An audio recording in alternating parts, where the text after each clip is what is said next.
Omanye ekintu kino maze bbanga nga sinkyewalira ddala kyobola tonda bina ku kooti not because sola genda wabula nga saagala ndabike ngo taking the sides. One, Bebe Cool is a senior man, very senior man. Muhangi is also a senior man as a businessman and also a comedian. Kati wabeerawo obutategeeragana oba bya ssente ndowooza egos ziri waggulu. Bebe Cool is a very big-headed man, very big-headed man. Ate ne Muhangi naye ali egostico, alina okukakasa. Kati ebintu bino biri bw'obigatta bigenda tuleetera omutawaana omunene era teweewuunya okuba nti ne mu kkooti tebabagaye 2 weeks okuba nti bateesa kyekigenda kuba kyangu Bebe Cool kuteesa na mwami Muhangi. Yes, Muhangi actually ayinza okuba aliwere naye Bebe Cool alina obusungu bungi ate ayagala kulaga kukakasa nti nze bw'oba okinkoze saagala oddemu okikole muntu mulala. Chameleon ali close nnyo ne Bebe Cool abantu batamanyi oba oliawo ate ayogera ne Muhangi oba oliawo Chameleon yandiyambye nnyo okukonvinsinga Bebe Cool nga waali nga sisimu navuga nti Rasta tutuule olikyaliwo tulabe bwe tukwatagana ekintu kiveeko. I think in a way Chameleon ayinza okuba mutuufu singa waali oba oli ebintu byandikise kibula nkugambye ki obantu ono okutuula kigenda kwetaagisa omuntu ali strong, a big person, which is why I mentioned General MK oba Chameleon to that level. Chameleon is a senior person in music ate mukwano gwa Rasta that much yasobola omuga Rasta kibeerewo ekiti.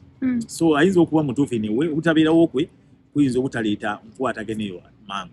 Bebe Cool tabeerawo ku performance zaakolera kyobola baaseera performance ya Bebe Cool ya million nga 10 ng'oli mu Kampala kati wona amutwalanga ewaffe fotokoto oba kuyima ate bikyukamu. Kati sirowooza nti omuntu ga nti amuwadde ssente za wiiki ngo amuwadde obugagga. Bebe Cool is a rich man, that's a fact. He's running a transportation, ali mukola nguudo, ali mu bintu bingi era omulaba abadde I think yakavuba UK eyo yabadde agenze kutwala abaana mu bya mupiira ne album ye empya eyo. So nsuubira ekyobugagga ye mugagga ate naye ate omuntu okuba nti alina ekintu tetumunyigiriza okuba alina mu ssente ate ffe tuteewo eki. So naye nga bottom line karo Mr. Muhangi alina okukwatagana ne Bebe Cool through someone else omunene oba gwayinza okukkiririza mu nkuwadde abantu nga babiri bensuubira Dr. Jose Chameleon, Bebe Cool asobola omuwuliriza and probably General MK.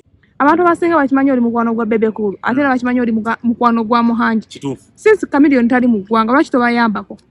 Kugambe bonna ba mitwe minene. Abantu abo babiri bonna ba mitwe.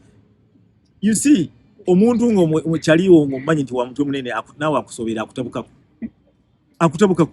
Kakati Muhangi ojja mugamba asooka agambe utali mimi. Because I have tried. Okitegeera ndo. Rasta gamba saagala ku.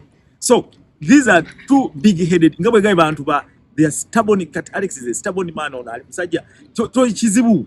Era what I can tell you right now nti kigenda kutwala omuntu w'amaanyi ennyo kino mark my words ennyo okutuuza abantu bano abagambe otherwise Bebe Cool ali serious.